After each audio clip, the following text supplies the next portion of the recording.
This is a second-hand KUBOTA KX057-4 hydraulic crawler, excavator. The KX057-4 excavator is equipped with the original KUBOTA V2607DI engine. The core components are all original.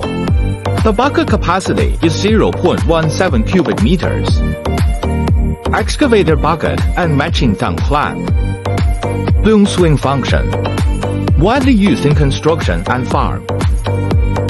Clean and amazing appearance. Power is 33.8 kilowatt. The working weight of the whole machine is 5,600 kilogram. Used excavators are more cost-effective.